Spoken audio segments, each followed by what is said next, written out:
Hello बच्चा party, स्वागत है आपका आपके अपने YouTube चैनल आर्या कोचिंग में। जैसा कि आप जानते हैं, आप यहां पर पढ़ते हैं इंटरमीडिएट की मैथ और फिजिक्स क्लासेस बहुत ही सरल और यूनिक तरीके से। तो आज हम उसी कड़ी में लेके आए हैं आपके लिए चैप्टर नंबर 1 का एक बहुत ही महत्वपूर्ण टॉपिक, जिसे हम कहते हैं समतल आवेशित चालक प्लेट के निकट वैद्युत क्षेत्र की तीव्रता। भाई ये जो डेरिवेशन है, ये डेरिवेशन तो पूछा ही पूछा जाता है, लेकिन इस पर बेस्ड न्यूमेरिकल्स अक्सर पूछे जाते हैं आपके बोर्ड एग्जाम में। इसलिए ये टॉपिक आपके लिए बहुत इंपॉर्टेंट हो जाता है। इसलिए इस वीडियो को बिना स्किप किए हुए पूरा देखना है, इसको डिटेल से समझना है, क्योंकि आप जानते हैं केवल यही एक ऐसा चैनल है जहां पर आप फिजिक्स को फील करके पढ़ते हैं, और जब आप किसी भी सब्जेक्ट को फील करके पढ़ते हैं तो भाई आप उस सब्जेक्ट से प्यार करने लगते हैं। तो यहां पर हम करने वाले हैं फिजिक्स से प्यार। पूरे साल हम लोग फील करके फिजिक्स को समझेंगे, इमेजिनेशन के साथ फिजिक्स को समझेंगे, और जब इस प्रकार से हम फिजिक्स को पढ़ेंगे तो डेफिनेटली ऑटोमेटिक हमें फिजिक्स से प्यार हो ही जाएगा। ठीक है, तो शुरू करते हैं आज की क्लास। लेकिन आज की क्लास को शुरू करने से पहले एक बात जरूर कहूंगा कि अगर हमारी क्लासेस आपको पसंद आती हैं तो इस वीडियो को, ये सारे वीडियोस जो आप हमारी चैनल पर देखते हैं उनको लाइक जरूर करिएगा, अपने दोस्तों के साथ जरूर शेयर करिएगा, जो आपके सहपाठी हैं, आपके साथ पढ़ते हैं, उनके तक ये वीडियो पहुंचाइए, जिससे वो भी आ सके इस चैनल पर और अच्छे से फील करके फिजिक्स को समझ सकें। ठीक है, और साथ ही साथ में एक प्यारा सा अच्छा सा कमेंट जरूर भेजिएगा, क्योंकि आपके कमेंट पढ़ के हमें एनर्जी मिलती है और उसी एनर्जी के साथ हम आपके सामने बार बार आते रहते हैं। चलो आज की क्लास को शुरू करते हैं, और आज के इस डेरिवेशन को करने के लिए जो बेसिक जानकारी आपको जो होनी चाहिए उसके बारे में पहले चर्चा करेंगे, क्योंकि आप जानते हैं कि मैं हर डेरिवेशन को करने से पहले उसके पहले जो बेसिक जानकारी आपको पता होनी चाहिए उसके बारे में डिस्कस करते हैं, और उसके बाद में उस डेरिवेशन को करते हैं, जिससे आपको बहुत अच्छी तरीके से कॉन्सेप्ट क्लियर होता है। ठीक है, तो आज भी हम वही करने वाले हैं। सबसे पहले इसकी बेसिक जानकारी आपको पता होनी चाहिए कि हम इस डेरिवेशन को किस तरह से करने वाले हैं, और देखा जाए तो ये डेरिवेशन भैया सबसे सरल, चैप्टर का सबसे सरल डेरिवेशन साबित होने वाला है। इसके बाद में हम एक और डेरिवेशन देंगे जिस पर बेस न्यूमेरिकल आपके बहुत पूछे जाते हैं। तो हम 2 डेरिवेशन आज करने वाले हैं। वीडियो खत्म नहीं होगा भैया, आप पूरा देखेंगे, और जब आप पूरा देखेंगे तभी आपको लाभ मिलने वाला है। साथ में बने रहिए। इस डेरिवेशन की बेसिक जानकारी लेते हैं और इस डेरिवेशन को ध्यान से समझेंगे। अगर आप इसको ध्यान से पढ़ेंगे, समतल आवेशित चालक प्लेट के निकट वैद्युत क्षेत्र की तीव्रता, भाई अचालक प्लेट नहीं है, ये चालक प्लेट के निकट वैद्युत क्षेत्र की तीव्रता की हम बात करने वाले हैं। अचालक प्लेट के निकट वैद्युत क्षेत्र की तीव्रता की बात हम लोग पिछले वाले वीडियो में विस्तार से कर चुके थे, और अगर आपने पिछले वाले वीडियोस नहीं देखे, डिस्क्रिप्शन में जाइए, आपको एक प्लेलिस्ट का लिंक मिलेगा, वहां पर आपको सारे वीडियोस मिल जाएंगे, आप देख सकते हैं। ठीक है, चलो आइए हम चालक प्लेट के निकट वैद्युत क्षेत्र की तीव्रता देखने वाले हैं। तो उसके लिए आपको अचालक प्लेट के निकट वैद्युत क्षेत्र की तीव्रता का सूत्र याद होना चाहिए, बस इतना काम करना है। और आपने देखा होगा पिछले वाले वीडियो में हमने बात की थी कि अगर कोई अचालक प्लेट है जो आवेशित है, तो उस आवेशित प्लेट के निकट वैद्युत क्षेत्र कितना होता है।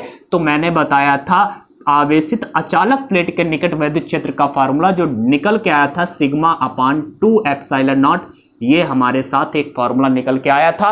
इसी फार्मूले का केवल इस्तेमाल करके आज के डेरिवेशन को करेंगे। भैया 2 मिनट का डेरिवेशन है, बहुत हलवा है, खा जाओगे, जीभ की जरूरत है, दांतों की जरूरत नहीं है, क्योंकि हलवे में दांत नहीं जरूरत पड़ते। ठीक है, तो भाई ये अगर फार्मूला आपको पता है, ये फार्मूला किसका है याद रखिएगा, किसी भी एक आवेशित प्लेट है तो उस प्लेट के निकट वैद्युत क्षेत्र आपसे पूछा जाए तो आप बताएंगे is equal to sigma upon epsilon not. Okay, चलो शुरू करते हैं आज के डेरिवेशन को। भैया एक बात याद रखना, बस इतनी ही बेसिक जानकारी आपको चाहिए थी इस डेरिवेशन के लिए। एक बात याद रखना, अगर समझ में आ जाए तो लाइक जरूर कर देना, शेयर जरूर कर देना, क्योंकि आपके सपोर्ट की इस समय हमें बहुत जरूरत है। हमारा चैनल ऑलरेडी लगभग डेड हो चुका था, हमने बीच में बहुत दिनों से क्लासेस नहीं ली थी, उसका कारण कुछ अलग रहा, हम नहीं ले पाए, मजबूरियां कुछ थी, लेकिन अब आपके सपोर्ट की जरूरत है। जैसे जैसे आप सपोर्ट करते जाएंगे हम भी ऊपर उठेंगे, और हम भी आपको साथ में ऊपर लेकर के बढ़ेंगे, क्योंकि हम आपको बोर्ड एग्जाम में अच्छा रिजल्ट देना चाहते हैं, इसलिए ज़रूरी है भैया लाइक करो, शेयर करो, स्टेटस पर लगा दो वीडियोस को, ठीक है। चलो आइए, हमने क्या बताया, एक चालक प्लेट आज हमें लेनी है, तो हमने मान लिया कि एक चालक प्लेट ले ली है, ठीक है। ये एक चालक प्लेट है। चालक प्लेट का मतलब है कोई धातु की प्लेट होगी, लोहे की होगी, एल्यूमिनियम की होगी, चांदी की होगी, कोई प्लेट है, ठीक है। एग्जाम्पल अगर लें तो मान लिया कि ये हमारे पास एक प्लेट है जो धातु की है, ओके। और इसको हमने इस तरह से रखा हुआ है जिसका ये वाला जो हिस्सा है वो आपको दिखाई दे रहा है, ठीक है। इधर एक पृष्ठ है, इसका एक तल इधर है, एक तल इधर है, और ये वाला जो हिस्सा है वो आपको सामने दिखाई दे रहा है। बात क्लियर है। तो प्लेट इस तरह से रखी है, आप इमेजिन करेंगे दिमाग में, भैया फील के साथ पढ़ना है ना, तो सबसे पहले इमेजिनेशन पावर को स्ट्रांग करिए, मैंने ये बताया बहुत बार आपको, ठीक है। तो यहां पर देखिए प्लेट इस तरह से रखी है, इसका ये वाला हिस्सा आपको सामने का हिस्सा दिखाई दे रहा है, इसके इधर साइड में एक तल है, एक इधर साइड में तल है, तो वही हम कह सकते हैं एक इधर साइड में तल होगा, एक इधर साइड में तल होगा। अब इसको हमें आवेश देना है, इसे आवेशित करना है, और जैसे ही इसको आवेश दिया जाएगा तो वह आवेश इसके दोनों तलों पर, दोनों पृष्ठों पर एक समान रूप से वितरित हो जाएगा, इस तरह से। बात क्लियर है, ठीक है। तो भाई ये एक आवेशित प्लेट थी, अब ये आवेशित प्लेट हो गई है जो कि चालक है, अचालक नहीं है। अचालक वाला पिछले वीडियो में हमने डेरिवेशन आपको समझाया था, ठीक है। तो ये चालक प्लेट है और इसके दोनों तलों पर आवेश आ चुका है, ठीक है। अब हम ये जो दोनों तल है ना इस प्लेट के, इस वाले तल को और इस वाले तल को अब हम दो अलग अलग प्लेटें मान सकते हैं। क्या कर सकते हैं? दो अलग अलग प्लेटें मान सकते हैं। ये जो एक प्लेट है जो धातु की थी, इस धातु की प्लेटें जो दो तल थे उनको हमने दो अलग अलग प्लेटों की भांति ये व्यवहार करेंगे, तो हम कह सकते हैं कि ये दो अलग अलग प्लेटें हैं P1 और P2, और इसके निकट कोई बिंदु है यहां पर P। यहां पर आपको वैद्युत क्षेत्र की तीव्रता ज्ञात करनी है, कितनी होगी, ठीक है। इसके लिए करना क्या है, कुछ नहीं, इस चीज को आपको लिख देना है। मैं लिख देता हूं 1 मिनट के लिए, उसके बाद आगे बढ़ते हैं, ठीक है। यहां पर मैं लिख देता हूं कि माना, क्या लिखा, माना एक चालक प्लेट है जिस पर Q आवेश क्या है, एक समान रूप से वितरित है, ठीक है। इसी बात को हमने हिंदी में धीरे से लिख दिया, ठीक है। वितरित है, इसके दोनों तलों को ये जो दोनों तल हैं, दोनों तलों को दो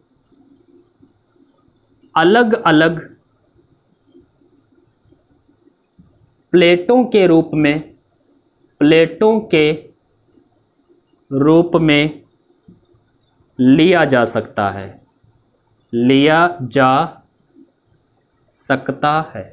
ठीक है। दो प्लेटों के अलग अलग प्लेटों के रूप में लिया जा सकता है। अगर इन प्लेटों का, ये जो पृष्ठ हैं, दोनों पृष्ठों का आवेश का पृष्ठ घनत्व तो सिग्मा हो, तो भाई एक प्लेट के कारण वैद्युत फ्लक्स कितना होगा वो निकाल लेंगे। फिर दूसरी प्लेट के कारण वैद्युत फ्लक्स, दो प्लेटें नहीं है धातु की एक ही प्लेट है, लेकिन उसके जो दो तल हैं वो दो तल अलग अलग प्लेटों की भांति व्यवहार कर रहे हैं, ठीक है। ये फील करके चलना है। यदि यहां पर लिख लेते हैं, यदि प्लेटों का आवेश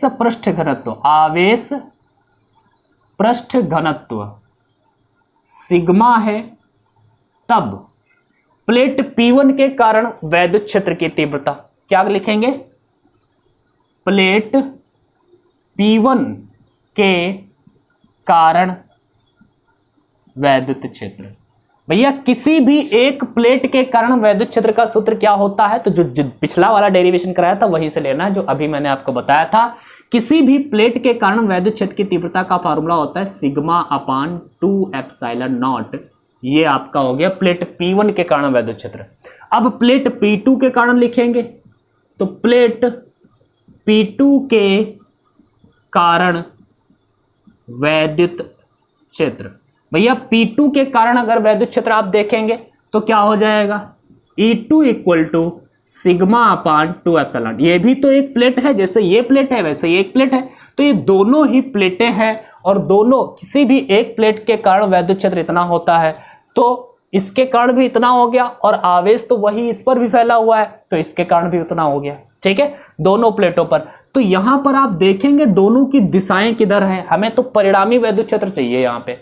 तो दिशाएं अगर हमें ध्यान से देखेंगे तो प्लस के कारण जो दिशा होती है वो बाहर की ओर होती है, तो E1 का डायरेक्शन तो ये रहा, प्लस के कारण वैद्युत क्षेत्र बाहर की ओर होगा, इसके कारण भी जो वैद्युत क्षेत्र होगा E2, इसका भी डायरेक्शन यही रहा। और दोनों जब एक दिशा में होते हैं तो परिणामी वैद्युत क्षेत्र निकालने के लिए हम दोनों को क्या कर लेते हैं, जोड़ लेते हैं। तो भैया जोड़ लो, जोड़े तो क्या बनेगा, बिंदु P पर लिख देंगे, बिंदु P पर परिणामी वैद्युत क्षेत्र, परिणामी मतलब रिजल्टेंट, ठीक है, वैद्युत क्षेत्र, परिणामी वैद्युत क्षेत्र E बराबर क्या होगा, दोनों को जोड़ देंगे E1 प्लस E2, मतलब E बराबर में sigma upon 2 epsilon not plus sigma upon 2 epsilon not, ये दोनों जुड़ जाएंगे E1 और E2, तो ये जुड़ करके क्या हो जाएगा, sigma sigma sigma 2 sigma upon 2 epsilon not, 2 से 2 कैंसिल आउट और E बराबर में सिग्मा अपान एप्सिलॉन नॉट। ये आपके पास फार्मूला है, जो यही फार्मूला है समतल आवेशित चालक प्लेट के निकट वैद्युत क्षेत्र की तीव्रता का formula, E equal to sigma upon epsilon not. मेरे ख्याल से ये भाई डेरिवेशन सबसे सरल डेरिवेशन इस चैप्टर का है और आपको समझ में भी आया होगा। अगर समझ में आया है लाइक करिए, शेयर करिए। अभी हम दूसरे डेरिवेशन पे चलते हैं जो कि है दो प्लेटें। जब हम दो अलग अलग प्लेटें लेंगे और उनको आवेशित करेंगे, एक धनावेशित होगी एक ऋणावेशित होगी, तब वैद्युत क्षेत्र क्या होगा तब भी हम लोग देखने वाले हैं। ठीक है, चलो सबसे पहले आप इसका स्क्रीनशॉट लीजिए और फिर हम बढ़ते हैं दो प्लेटों वाले वैद्युत क्षेत्र की ओर। चलो जल्दी लीजिए। तो आइए बच्चों, अब हम लोग देखने वाले हैं दो आवेशित प्लेटों के कारण वैद्युत क्षेत्र। अलग अलग कंडीशंस में अलग अलग वैद्युत क्षेत्र होंगे, तो अब भैया देख लेते हैं। इसके लिए भी फार्मूला बहुत इजी है, सबसे हलवा है यही जो अभी हमने किया है, वैसे ही कुछ करना है। कैसे करेंगे ध्यान से देखिए भाई। दो प्लेटें हमें लेनी है, तो हमने ले ली दो प्लेटें। ध्यान से देखिएगा, एक प्लेट हमारे पास ये है, मान लिया एक प्लेट है ये, जिस पर फैला हुआ है धनावेश। ठीक है, एक समान रूप से इस पर धनावेश फैला हुआ है। दूसरी प्लेट आपके पास है ये, मान लिया कि ये हमारे पास एक दूसरी प्लेट है। ठीक है, ये हमारे पास एक दूसरी प्लेट है और जिस पर मान लिया फैला हुआ है ऋण आवेश। कैसा आवेश है यहाँ पे, ऋण आवेश है। दो प्लेटें हैं, एक प्लेट है P1, दूसरा प्लेट है P2, कुछ दूरी पर रखे हुए हैं एक दूसरे के समांतर। और भैया यहां पर हमें इनके कारण वैद्युत क्षेत्र ज्ञात करना है। कहां पर ज्ञात करना है, तो सबसे पहले हम यहां पर देखो, दो क्षेत्र हैं, एक तो इधर साइड में निकालें कहीं पर, एक तो इनके बीच में कहीं पर निकालें, या फिर एक कहीं बाहर इनके निकालें, वैद्युत क्षेत्र क्या होगा। ठीक है, तो तीन जगहों पर हम लोग वैद्युत क्षेत्र निकालने वाले हैं। ध्यान से देखिएगा, मान लिया जो ये प्लेट है, इस प्लेट के निकट वैद्युत क्षेत्र, सॉरी इस प्लेट का जो पृष्ठीय आवेश घनत्व है, मान लिया इस प्लेट का पृष्ठीय आवेश घनत्व सिग्मा 1 है और इस प्लेट का पृष्ठीय आवेश घनत्व मान लिया सिग्मा 2 है। सिग्मा 1 सिग्मा 2 दोनों के प्लेटों के अलग अलग पृष्ठीय आवेश घनत्व हैं।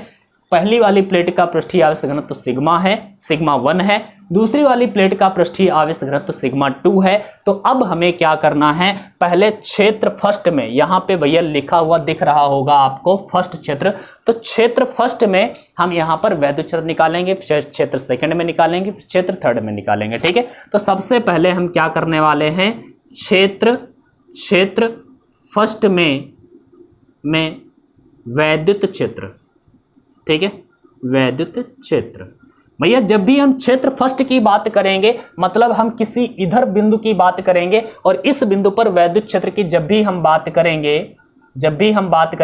तो यहां पर देखिए, प्लस वाले के कारण वैद्युत क्षेत्र इस दिशा में होगा, माइनस वाले के कारण वैद्युत क्षेत्र उसकी ही दिशा में होता है, इस दिशा में होगा।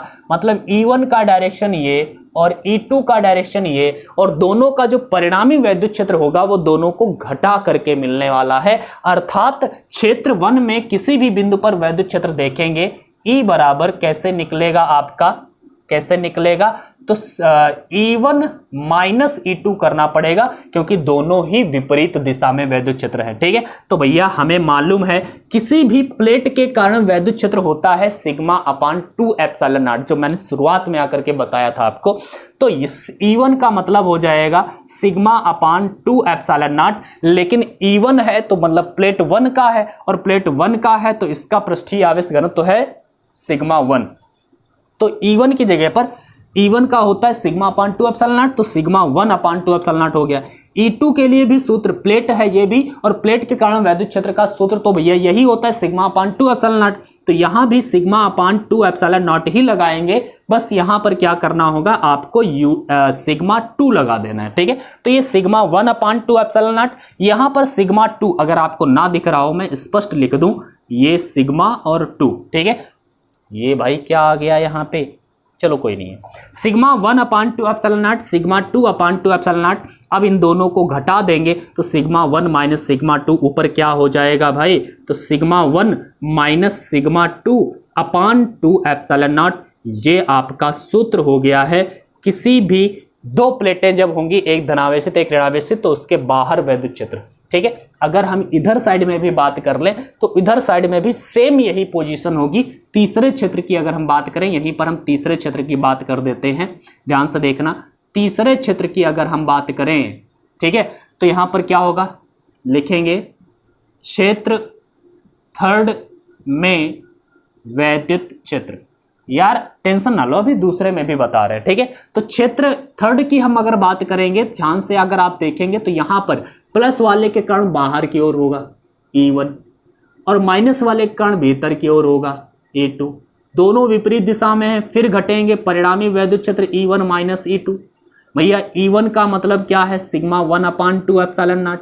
E2 का मतलब क्या है, सिग्मा 2 अपान 2 एप्सिलॉन नॉट। दोनों घटा देंगे तो क्या आएगा, सिग्मा 1, भाई sigma 1 minus sigma 2 upon 2 epsilon not. मतलब सूत्र तो यही हुआ। मतलब दो प्लेटें अगर एक धनावेशित एक ऋणावेशित है तो उनके बाहर वैद्युत क्षेत्र हमेशा sigma 1 minus sigma 2 upon 2 epsilon not, वो उधर हो या इधर हो, दोनों बाहर वैद्युत क्षेत्र इतना ही होगा। ठीक है, और यहां पर एक बात समझने वाली है, अगर दोनों के, सुन लेना जरा, अगर दोनों के आवेश के पृष्ठ घनत्व तो बराबर दिए हों, कहने का मतलब है सिग्मा 1 और सिग्मा 2 अलग अलग ना हो, बराबर हो, ये भी सिग्मा है ये भी सिग्मा है, तो क्या हो जाता, ये भी सिग्मा और सिग्मा से सिग्मा घट जाता और 0 आ जाता, तो वैद्युत क्षेत्र बाहर की ओर क्या हो जाएंगे, 0 हो जाएंगे। अगर आवेश के पृष्ठ घनत्व तो बराबर हैं तो बाहर वैद्युत क्षेत्र क्या होगा, 0 होगा। बात क्लियर है।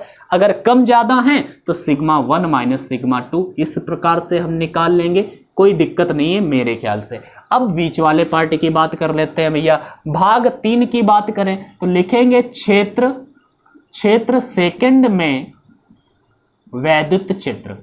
ठीक है भैया, क्षेत्र सेकंड के वैद्युत क्षेत्र की अगर हम बात करें, देखिए ये दूसरा, पहला, दूसरा, तीसरा, 3 पार्ट हम लोग कर रहे हैं। ठीक है, तो क्षेत्र सेकंड में वैद्युत क्षेत्र की अगर हम बात करें तो यहां पर अगर हम किसी भी बिंदु की बात करेंगे वैद्युत क्षेत्र, तो प्लस वाले के कारण बाहर की ओर होता है वैद्युत क्षेत्र E1 का डायरेक्शन, माइनस वाले के कारण उसी की ओर दिशा में होता है वैद्युत क्षेत्र, तो ये E2 का डायरेक्शन। दोनों सेम डायरेक्शन में हो जाएंगे। और बच्चा आपको समझ में आ गया होगा, अगर दोनों सेम डायरेक्शन में है तो परिणामी वैद्युत क्षेत्र दोनों को जोड़ करके निकाला जाता है।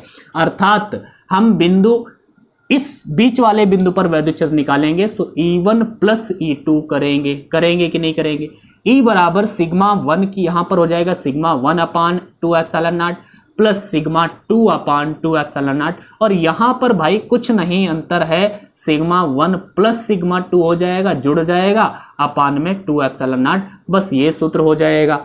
अगर यहां पर सिग्मा 1 और सिग्मा 2 दोनों बराबर होते, सोचो अगर सिग्मा 1 सिग्मा 2 बराबर है, मतलब बराबर आवेश के पृष्ठ घनत्व तो हैं दोनों प्लेटों के, तो sigma plus sigma upon 2 epsilon not होता, तो E बराबर में 2 सिग्मा अपान 2 एप्सिलॉन नॉट, ये कट जाता, E बराबर में only sigma upon epsilon not बचता।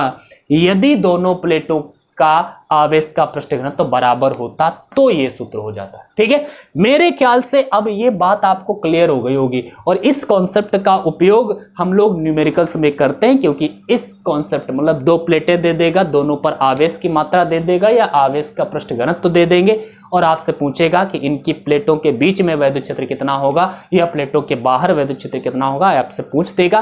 तो आप इस न्यूमेरिकल को अब आराम से लगा लेंगे। ठीक है, इस डेरिवेशन की सहायता से। मेरे ख्याल से आपको ये समझ में आया होगा। जल्दी से आप स्क्रीनशॉट जल्दी से ले लीजिएगा, और हम अब मेरे ख्याल से ले चुके होंगे स्क्रीनशॉट। ठीक है, तो भाई अगर आपको ये स्क्रीनशॉट मिल चुका है तो इसका मतलब है आप इसको अच्छे से समझ चुके हैं। एक बात ये है कि ठीक है, आज की क्लास में बस इतना ही रखते हैं हर, लेकिन एक बात सुन के जाओगे, लाइक कर देना, शेयर कर देना अपने दोस्तों के साथ, और एक प्यारा सा कमेंट यार जरूर कर देना, क्योंकि आपके कमेंट ना मुझे एनर्जी देते हैं। तो जल्दी से कमेंट करिए, प्यारा सा कमेंट, अच्छा सा कमेंट करिए। और अगर आप अच्छा सा प्यारा सा कमेंट करेंगे तो नेक्स्ट वीडियो में मैं आपके कमेंट को पढ़ूंगा और पढ़ के बताऊंगा आपके नाम के सहित। ठीक है, अच्छा लगेगा। एक काम करते हैं, आज की क्लास में बस इतना ही रखते हैं। नेक्स्ट क्लास में हम आपके सामने आएंगे एक नए टॉपिक के साथ में, जो कि इंपॉर्टेंट होगा। तब तक के लिए बाय बाय, अपनी पढ़ाई करते रहिए।